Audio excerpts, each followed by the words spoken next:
Olá, amigos inscritos e membros do canal Spook Houses, Casas Assombradas. Tio Spook aqui novamente para continuarmos a nossa incrível playlist de sábado. Viver é morrer, morrer é viver. Viver é morrer, morrer é viver. Brincadeiras à parte, é uma das playlists que se tornou aí de veras muito importante para as pessoas, né?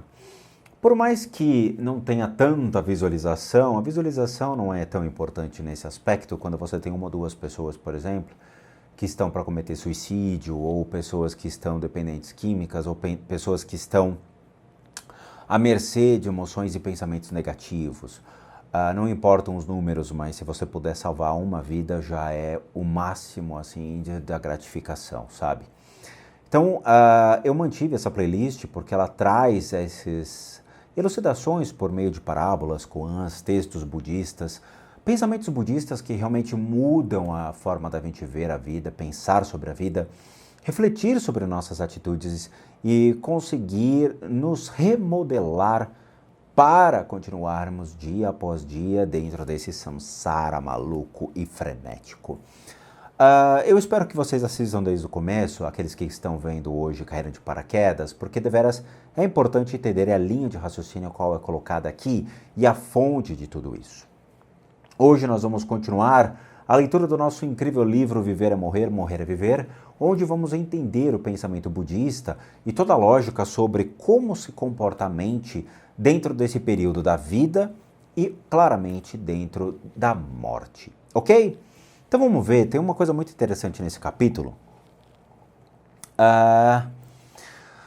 Concentre-se na sua prática espiritual, ok?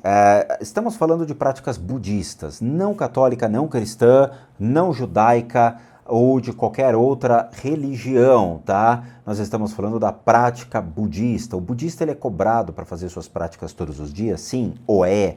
E assim, eu também sou, tá? Todos os dias eu acabo fazendo certas práticas budistas, às vezes fico 2, 3, 4 horas fazendo. Em certos horários também, já fiquei de madrugada, 4 horas da manhã eu estava fazendo prática, 8 horas da manhã estava fazendo prática, meio-dia estava fazendo, depois às 5 horas da tarde estava fazendo e assim por diante, ok? O budista ele é obrigado e o exercício da sua prática ele é constante. E isso é interessante porque é como se você andasse de bicicleta. Você pode ter sido um grande ciclista quando você era jovem. Quando você envelhece, às vezes você perde o traquejo de andar na bicicleta e você volta andando bem lentamente. Então é algo que você tem que fazer constantemente para que você não perca o seu traquejo, você consiga controlar sua mente, colocar a sua mente na prática e fazer com que você não se distraia ou que não aconteçam perturbações junto à mesma. Bom, se você tiver a sorte de saber que é quase certo que vai morrer daqui a um ano, um mês ou uma semana, então é claro que deve se concentrar na sua prática. A grande maioria que, se soubesse que ia morrer, por exemplo, em uma semana, iria no banco, tomava um empréstimo de R$1 milhão e ia gastar com tudo imaginado, não é mesmo? Carro, mulher, putaria, não sei o quê. Ia morrer pelo menos com um sorriso no rosto e dizendo: eu tomei uma dívida no banco e deixei eles lascados. Tenho certeza! Principalmente se for brasileiro. Brasileiro, então... Vamos lá. Quando estiver perto da morte, então concentre-se nas práticas mais fáceis, porque não terá tempo para aprender uma nova filosofia, acostumar-se com uma nova técnica, nem nada desse tipo. No seu caso, a prática mais importante, que por sinal também é mais fácil e compatível com todos os seres, é render-se ao conhecimento de Buda, ao Dharma e à Sangha. Ter tomado o refúgio, que foi assunto do vídeo passado, e se você for um praticante Mahayana, faça surgir a bodhicitta. Dedique-se a essas práticas de todo o coração e recite preces de aspiração. Tudo isso é ensinado dentro do budismo para budistas.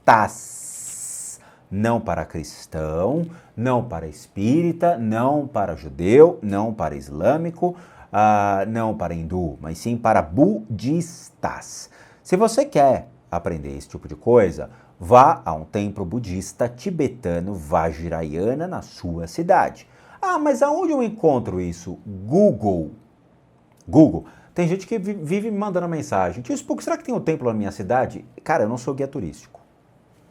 Entra no Google, pergunta para o Google vai te dizer se tem ou não tem. Se não tiver, pega o carro e vai até outra cidade. Pega o busão e vai, pega um avião e vai. Tá?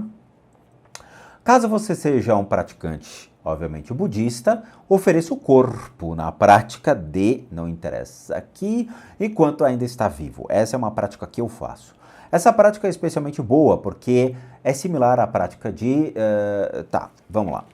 Eu não posso falar esses nomes aqui porque é para não budistas.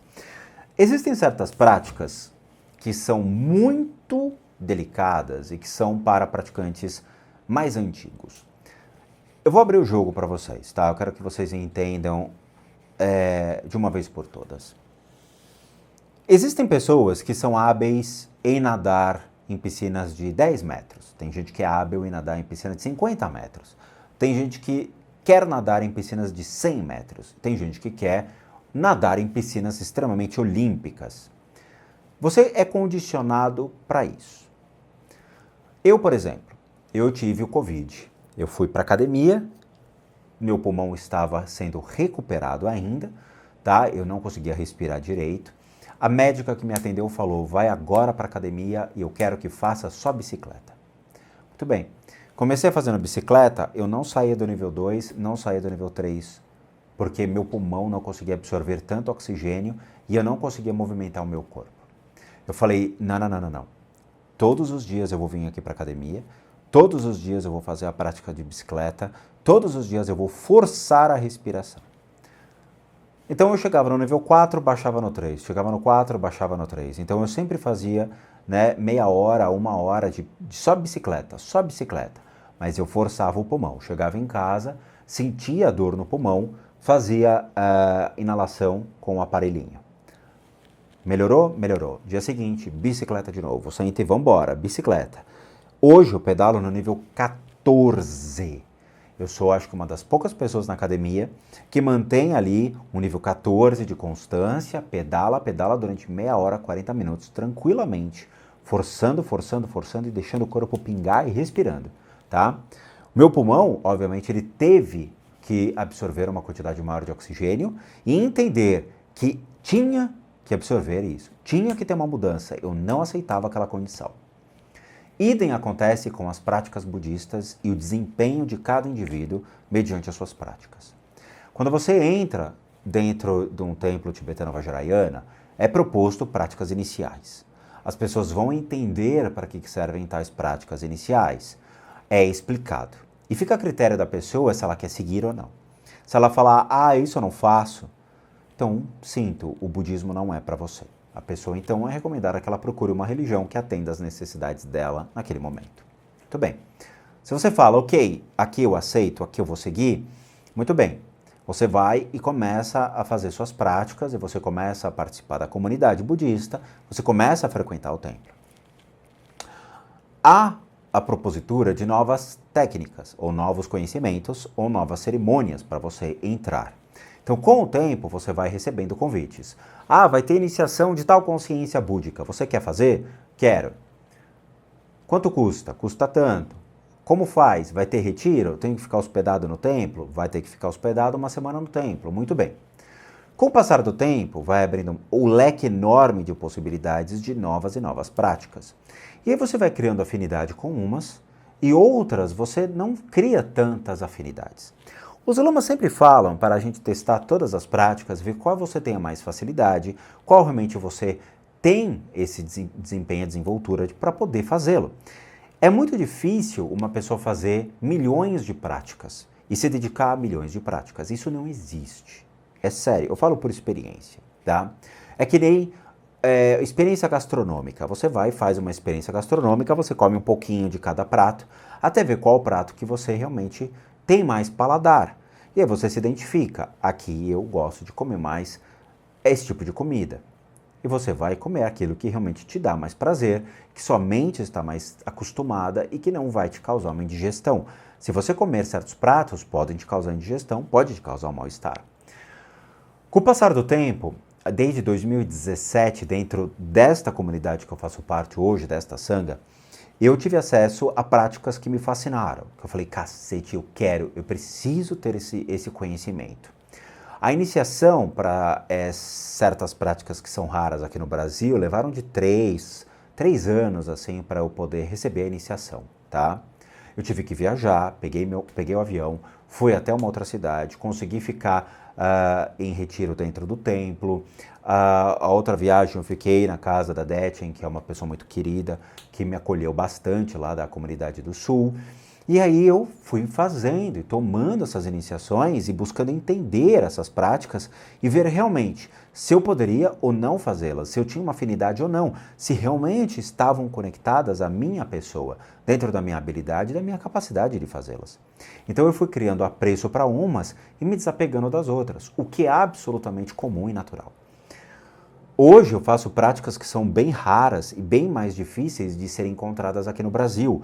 E eu tive que comprar livro dessas práticas para poder entender como elas são feitas, a natureza das mesmas, o que está por detrás delas. E hoje eu faço parte de uma comunidade da Califórnia, que realmente me passa as instruções para fazer a prática. E nós fazemos de 15 em 15 dias práticas pela internet. Eu não recebo iniciação pela internet. Nós fazemos a cerimônia. A iniciação eu fiz pessoalmente. Eu estava com o Lama da Califórnia, que fez a iniciação em mim presencialmente. Ok? Lama da Califórnia não é californiano, ele é um lama tibetano que mora na Califórnia. Então, essa prática que ele está mencionando aqui no texto é exatamente a que hoje eu faço. Tá? É uma prática de desapego, é uma prática que é o ápice para você se preparar para a morte. É o ápice. É a prática mais difícil e uma das mais lindas e bem escritas e bem trabalhadas já vistas dentro do budismo. Tem pessoas que se reúnem no mundo inteiro para fazer essa cerimônia. Tem pessoas que juntam-se em grupos para fazer essa prática. É uma prática completa e complexa ao mesmo tempo, onde você consegue fazer encaminhamento de consciência de falecidos, onde você consegue entender as relações do ego, do apego, você consegue criar interdependências monstruosas entre várias consciências búdicas. É algo tão perfeito que, assim, os livros dessa prática são gigantescos. E as cerimônias, elas são tomadas por semanas que você faz. São semanas, tá? Uma prática simples dela leva no mínimo 1 hora, 2 horas fazendo. A prática mais simples, tá? Uma prática que a gente chama de concisa. Pode levar até mesmo 2 a 3 horas, depende do ritmo que você coloca, tá? Eu estive em cerimônias dessa prática e você leva semanas para fazê-la. É a coisa mais linda do mundo. Mas para você chegar a isso, você vai ter que percorrer um caminho gigantesco, tá? E é engraçado que ele dá até as referências onde para pegar essas práticas, que é onde eu já peguei, já comprei as mesmas, porque tudo é pago, tá? Em dólar. Bom, outro ponto aqui que ele fala chama-se distribua os seus bens materiais. Em termos práticos, quando você souber que a morte é iminente e certa, tente garantir que seus bens e pertences sejam bem utilizados. Ofereça tudo o que possui, até coisas tão insignificantes quanto agulhas e linhas, para os seres sencientes e a propagação do Dharma.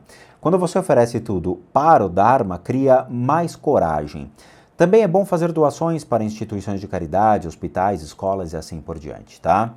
Tem gente que infelizmente não entendeu isso. Existem certos livros de práticas tibetanas relacionadas à morte.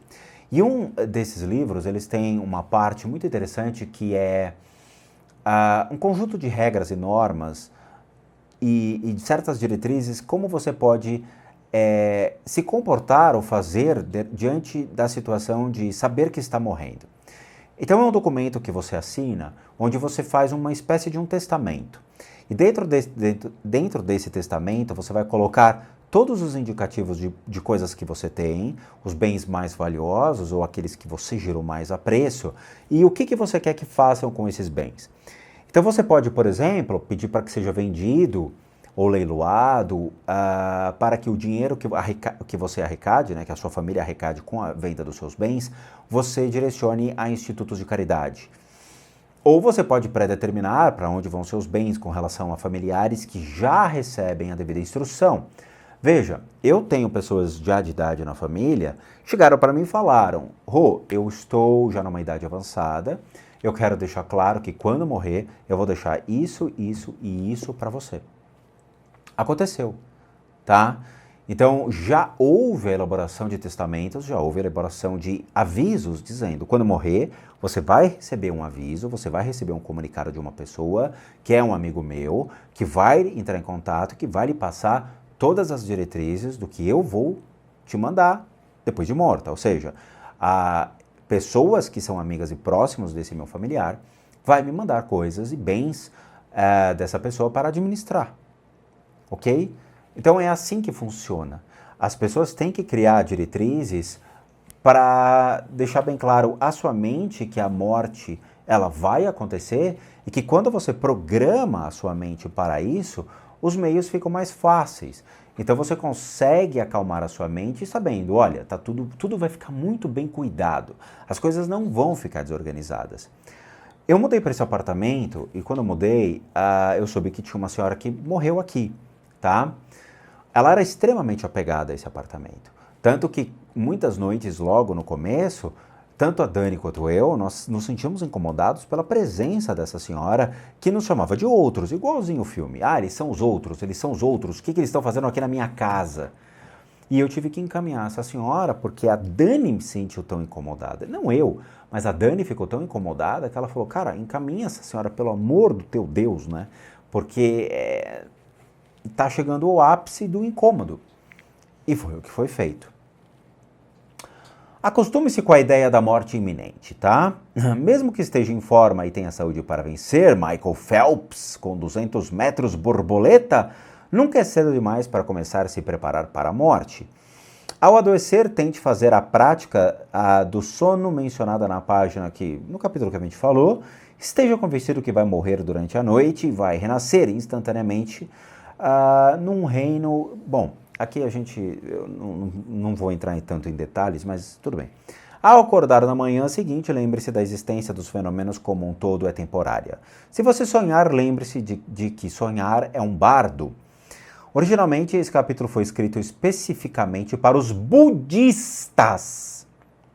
Mas, na verdade, alguns acabam praticando tais métodos. Os que são budistas experientes, aqueles que descobriram os ensinamentos do Buda há pouco tempo, os que são agnósticos, os ateus e os que cuidam dos que estão morrendo. Bom, acaba sendo todo mundo, né?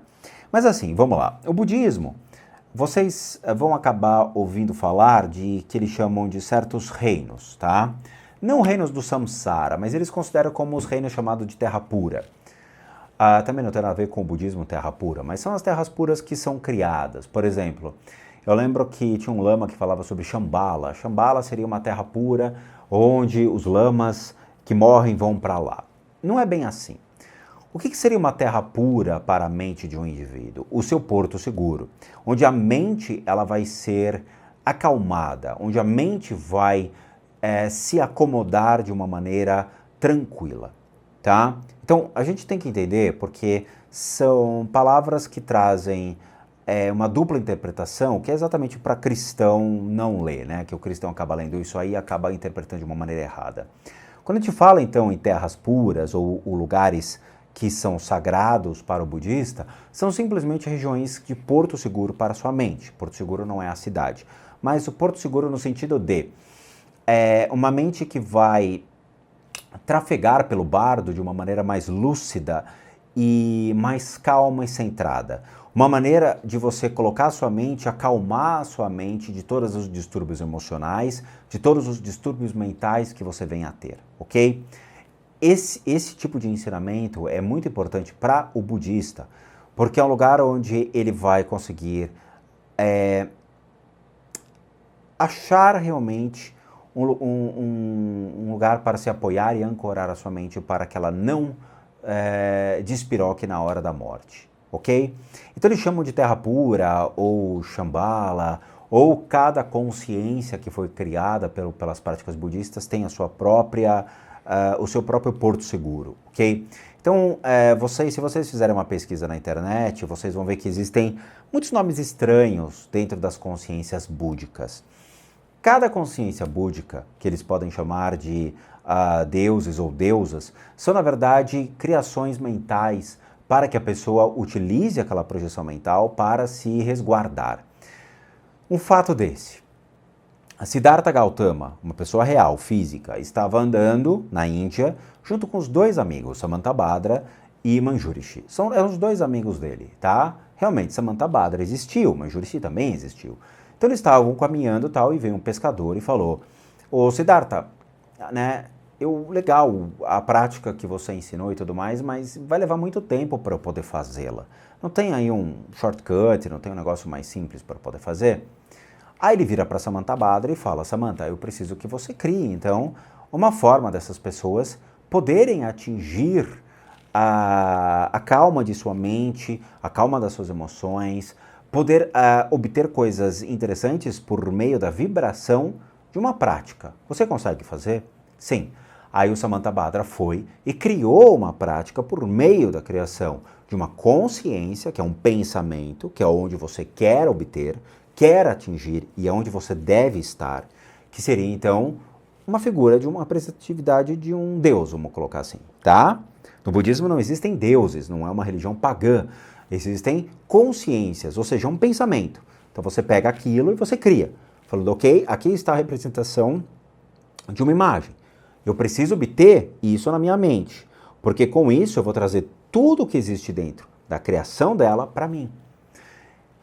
A partir desse momento, você começa a imaginar aquela imagem, existem orações, mantras, existem prostrações, existem milhões de outras coisas que são colocadas, por isso que não adianta um não budista, cristão, pegar um negócio desse na internet ou pegar um PDF e achar que sabe fazer a prática, porque não sabe. Eu falo por experiência, não sabe, não tem como, tá? Existem ensinamentos que somente o Lama vão te passar. Todos os ensinamentos que vocês pegam dessas sadhanas ou desses livrinhos são todos incompletos. Ou realmente não trazem nada a ver com a prática, é só para mostrar que existe.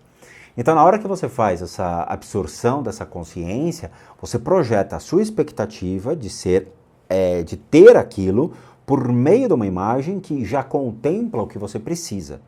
Isso eles chamam de Tantra, que é a união da imagem com a sua pessoa. Então você cria esse elemento tântrica para poder obter então o controle da sua mente e das suas emoções, ok? O budismo ele vai muito além disso, claro, eu fui muito simplista, eu fui muito tentando mostrar para vocês de uma maneira A mais B como as coisas funcionam, tudo bem? Então o que eu falo para vocês entre no budismo, aprenda como funciona o budismo, porque é uma religião que vai obter muitos resultados positivos ao demonstrar para vocês o grande problema como a sua mente age, como as suas emoções agem, como a deturpação da sociedade age ao querer deformar o que realmente você criou como um ser. A sociedade ela vai deturpar aquilo que você ela vai te fazer consumir drogas, ela vai fazer você consumir bebidas, porque é legal você entrar nesses, sei lá, sites de jogos, de apostas, né? Então é legal você estar com o iscão ali, jogando dinheiro, fumando charuto, cheio de mulher do lado. É isso que eles vendem, é essa imagem distorcida que eles querem que você seja. E na verdade, isso é só uma ilusão da sua mente, que é imposta por pessoas que querem o que você vai gerar. Seja a sua assinatura, que é o seu e-mail, os seus dados pessoais para comercializar isso e, obviamente, a sua grana. São essas entrelinhas que a gente tem que entender e buscar realmente pré-determinar essas condições da existência, tá bom? Mas é isso. Quero agradecer a todos, muito obrigado por assistir o vídeo até agora. Como recadinhos finais, todo mundo que sabe que eu, Rodrigo, sou um terapeuta, um psicoterapeuta alternativo. Sou licenciado nacionalmente e internacionalmente por institutos que me habilitam, me capacitam, para que por meio de técnicas complementares a gente consiga complementar a medicina e não substituir. Complementamos junto Há tratamentos das enfermidades físicas, emocionais, mentais, bem como as limpezas de casa e as análises de casas. E para aqueles que querem passar por isso, devem encaminhar um e-mail para limpesadecasas@gmail.com e lá vocês vão obter todas as devidas informações, bem como os respectivos valores. Sim, eu cobro. Por quê? Porque eu não sou pai de santo, eu não sou espírita, eu não sou dono de terreiro, eu não sou vidente, eu não sou paranormal, eu sou um profissional das práticas integrativas complementares. Para aqueles que querem ajudar o canal, nós temos 3 formas de doação: PayPal, Seja Membro e o Valeu. Os 3 encontram-se aqui abaixo. Só você clicar em um desses links e você vai ser levado a uma pagininha e lá vocês podem doar o valor que vocês quiserem ou puderem, que nos ajudem muito. E por último, o nosso site, casasassombradas.com.br, com muita coisa legal para vocês. Vejo vocês nos próximos vídeos e, como eu sempre digo nessa playlist, namastê, meus nobres e queridos gafanhotos.